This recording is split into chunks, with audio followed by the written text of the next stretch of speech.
Welcome to another edition of This Week with Mallory. This is State Senator Mallory McMorrow, and want to start off right off the bat this week and just touch on what we are seeing play out with Putin's invasion of Ukraine. Obviously, it is a horrific and unwarranted attack that we are seeing play out in real time, and hard to watch. Certainly hard to watch, and something that has been inspiring to me is seeing reports from the Ukrainian people really full of pride and willing to fight. I saw a news report of an 80-year-old man sign up and volunteer to join their military to fight back against authoritarianism, to fight to protect democracy. And I just wanted to state up front that although our work here in the state legislature really focuses on what happens within Michigan, and we don't really oversee or have any oversight over foreign policy, we do have a significant Ukrainian American population right here in our district in Oakland County and in Metro Detroit. So we are in touch with our constituents and with the community, and want to be a resource and an ally, and know that this is horrifying. I know that even though many people thought this might happen, there was always the hope that it wouldn't. So seeing it play out is absolutely horrific, but we are with our friends and neighbors and Ukrainian Americans and their family and Ukraine, and we will continue to monitor the situation closely. We've already had outreach from constituents who have asked how you can help. So as we learn more about what the community may need and what we may be able to do to help, we will share those updates with you. Moving into this week's update from the Capitol, this week we had student demonstrators with March for Our Lives, which was a group started by Parkland students in Florida in the wake of the Parkland school shooting, and has now become a national movement of young people, of students demanding action and policy change to prevent gun violence. So we had student organizers in Lansing this week. And, I think that it's important to remember that these are kids. And it was really moving to see kids from our district, from schools in our district, coordinate with students from Oxford High School. And we have seen no shortage of efforts from kids reaching out to kids in Oxford who they didn't know before this, with no hesitation, to wrap their arms around them, to support them, and to figure out how we can help. So I wanted to share just a quick video of my reaction to meeting these kids and what I hope our colleagues do in Lansing.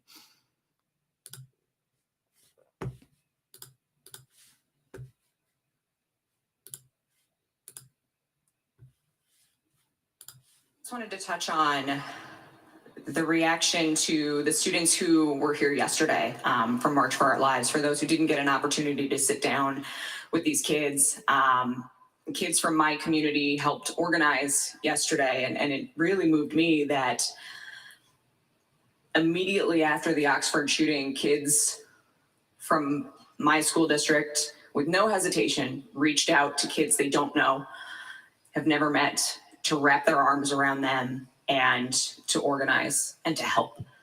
And I just want to share one story that one of the students shared with me after walking through their prepared remarks and presentation. I asked a 15-year-old Oxford High School sophomore how she was and how has it been going back to school.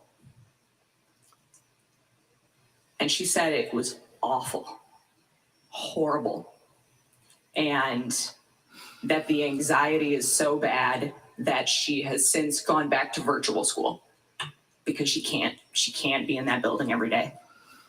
And one of the things that the students here yesterday were asking for was more mental health support and professionals in schools. Another one of the students told me that 2 of her friends attempted suicide with a gun that was in a home. And part of the ask was she doesn't know that they would have tried that had they had somebody to talk to.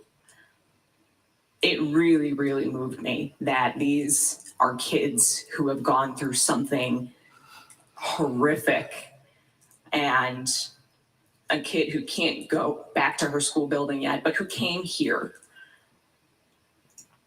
And I hope we listen to them. I hope that they do have somebody to talk to, that we expand that support in school and help make school a place where they feel safe, that they have somebody to talk to, and there are professionals there to help them. Thanks. And I'd like my remarks printed in the jar. I just wanted to touch on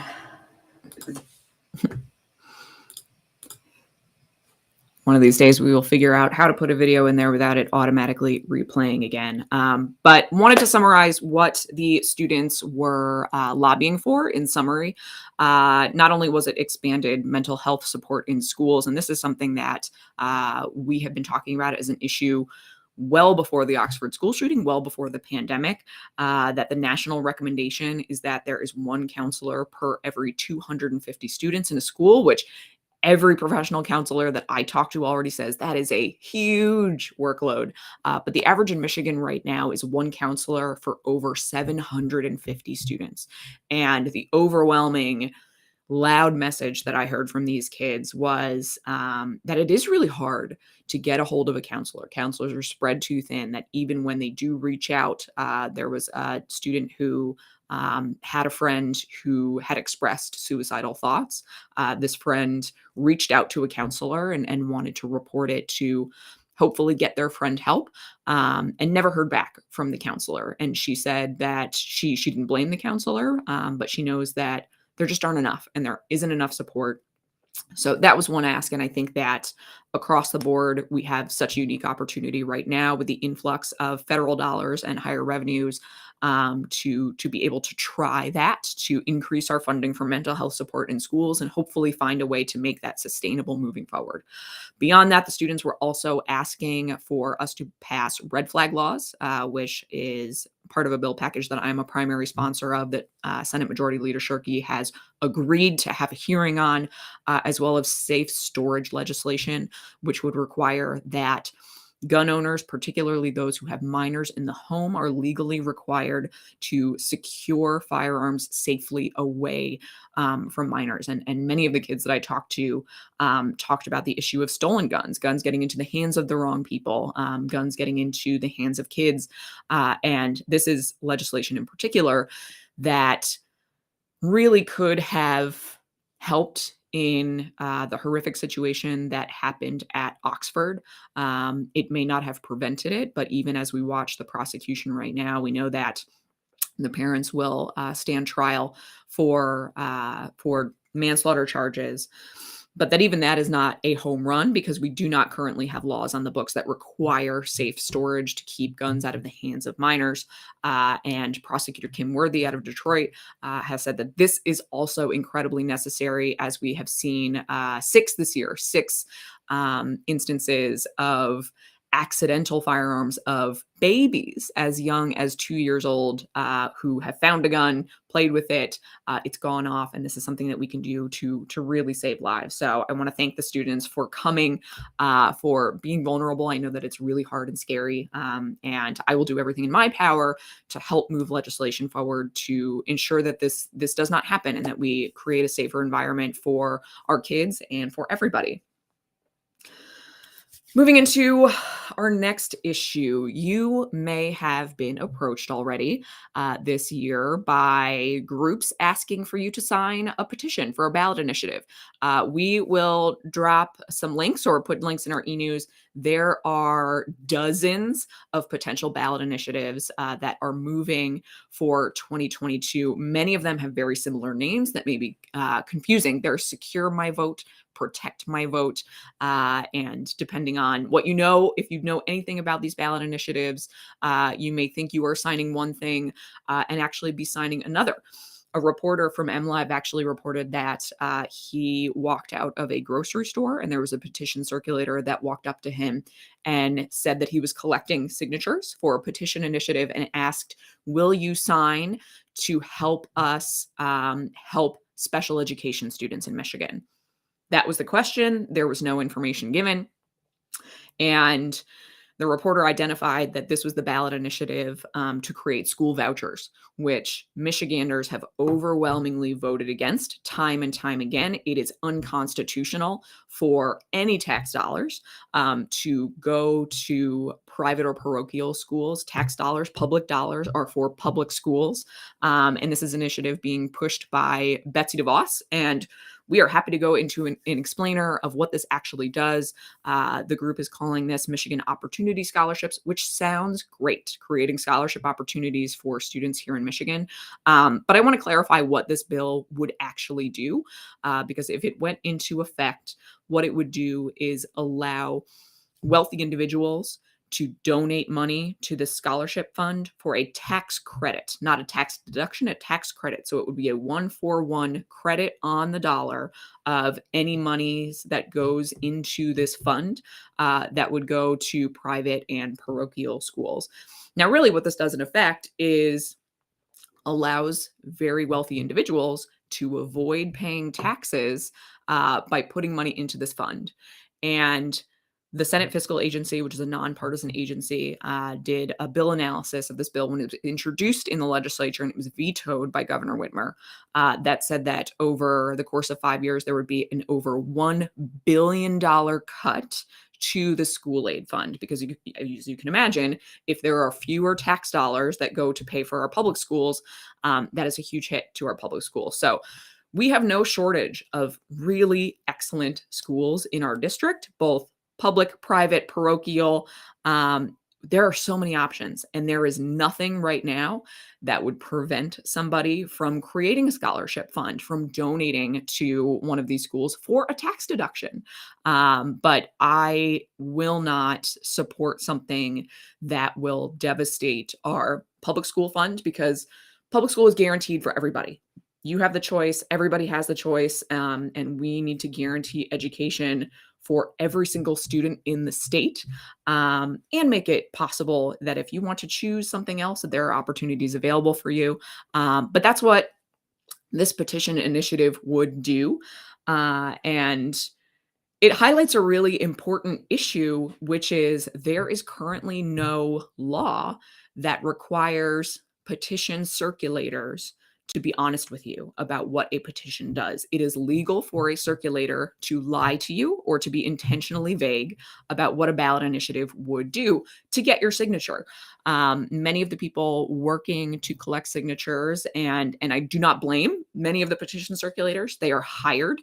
It is oftentimes a paid position. They are many times paid per signature, and maybe given very limited information by the company who is organizing the petition drive. And it just sets up a really, really bad precedent in our system. This is a very powerful system. The ballot initiative process needs to exist because it gives the public a tool to take action to put an issue on the ballot when the legislature doesn't act.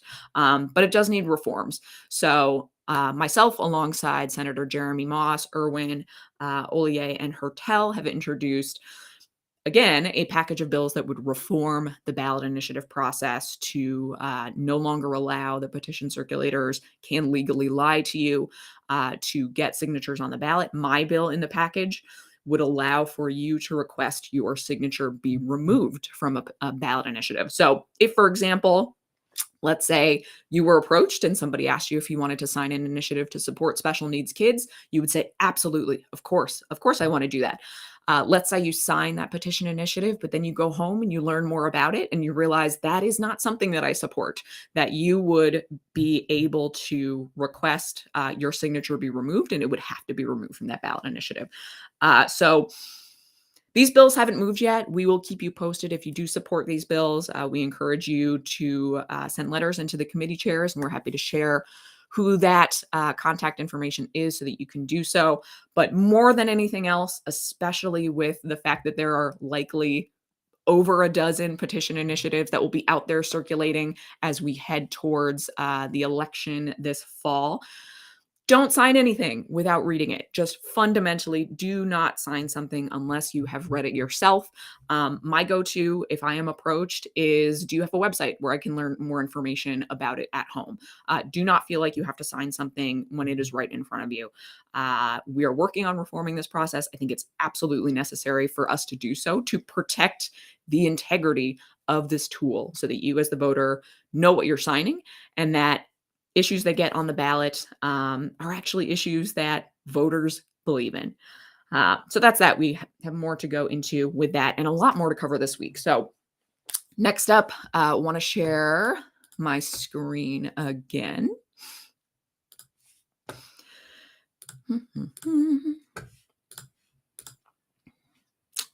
All right. So here's some statistics. I don't think it is a shock to anybody that the cost of prescription drugs has just skyrocketed and it is becoming harder and harder and harder for many people, even people with good insurance, to be able to afford prescription medication, especially as we are seeing the price of everything rise right now.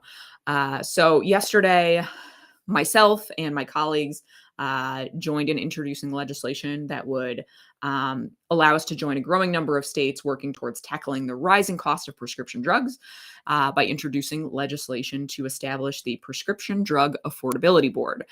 Now, what this would do, it would create a system here in Michigan very similar to the Public Services Commission, which already exists in the state of Michigan, to require that the cost of utilities or utility companies submit rate cases to the Public Services Commission so that we have a board within the state who's really responsible for protecting residents of the state of Michigan to ensure that rates that are set are fair, are not overly large. And if they are, and they can't be defended, that those rates are rejected. So this would be a very similar board for prescription drugs. And the board would be tasked with tackling if there is a particularly egregious medication. An example that was used by a doctor who was present yesterday at our press conference in releasing this bill package was a muscular dystrophy medication for children that costs $400,000 per year. And that just, it hit me. And what she said is there are so few children who need this medication. She said something like 5 or 6 of her patients require this medication. And when there is a medication that is used by so few people, oftentimes the costs are enormous. But what that often does is price people out of even being able to take the medication in the first place. So there is the potential that by setting a ceiling cost, that will be able to help residents of the state of Michigan bring those costs down. And then there's things like the cost of insulin that have skyrocketed over the past few years. If there is a drug that is used by many, many Michiganders, but that is priced way too high, that the state would be able to set a ceiling on that prescription drug. And to answer some of the questions that come up about this is, would that potentially hamper the drug makers' ability to price it fairly?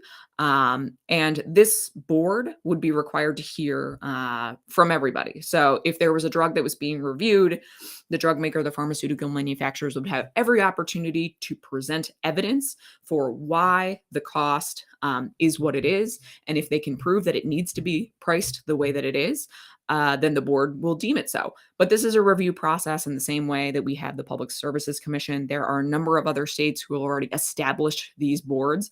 And what is really, really important is as we wait for the federal government to act on this and to really act on prescription drug prices, we can do this in the states, and we should. It is our duty to protect Michiganders. And I hope that this legislation moves forward, and we will keep you posted.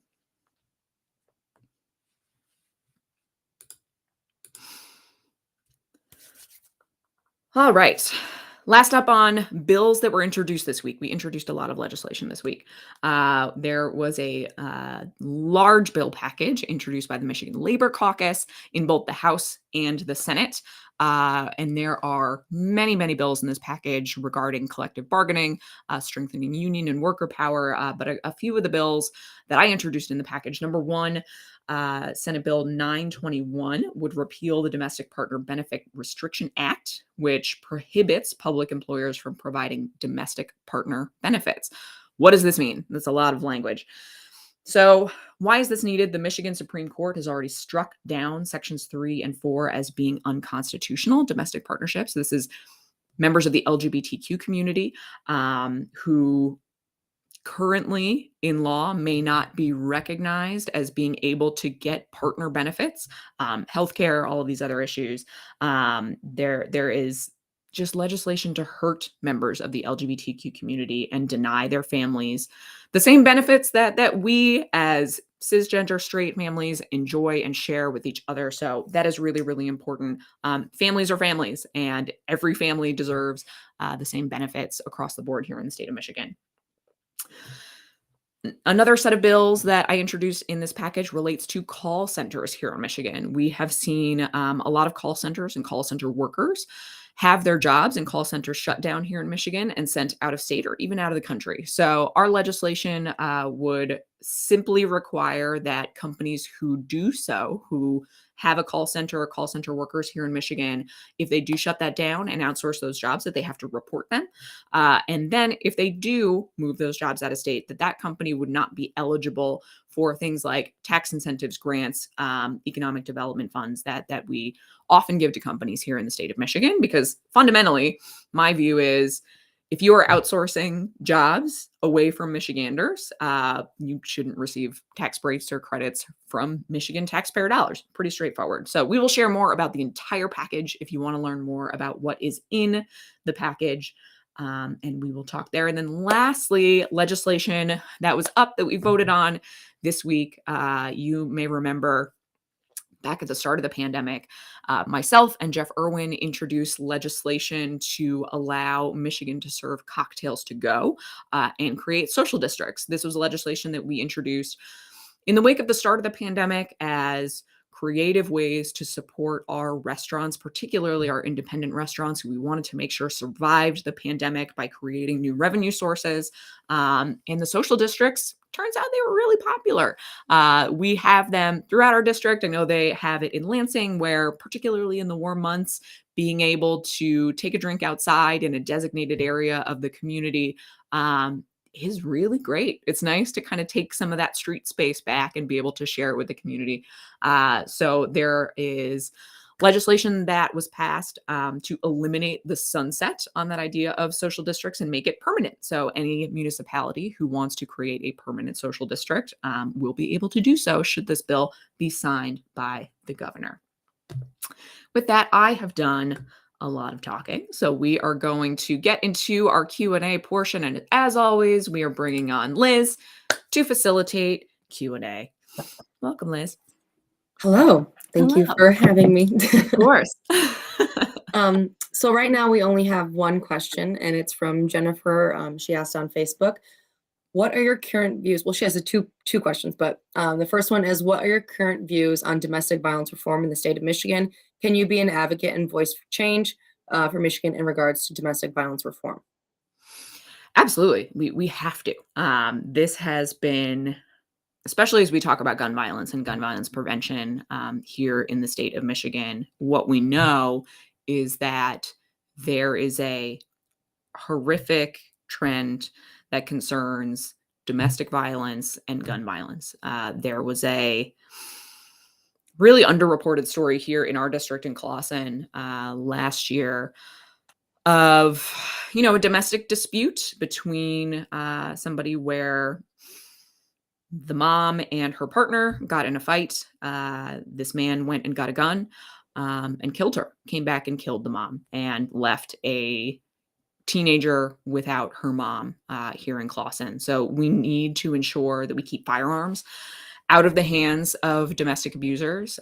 We have been supportive of legislation to increase confidentiality for addresses for people who have been through domestic abuse situations. And I really want to credit the Junior League of Birmingham and Jane O'Shea for consistently advocating for reform in that regard. So there is a lot that we need to do. Those are just two of the issues related to domestic violence, but we need to ensure that we increase the victim protections, that we keep guns out of the hands of domestic offenders, and make sure that we are protecting victims and protecting all of us from domestic violence. So absolutely. And if Jennifer, if you have specific ideas or concerns that you want to ask, if there is legislation related to, if you want to ask for us to work on, we would be happy to take that up. And please email us if you want to get in touch.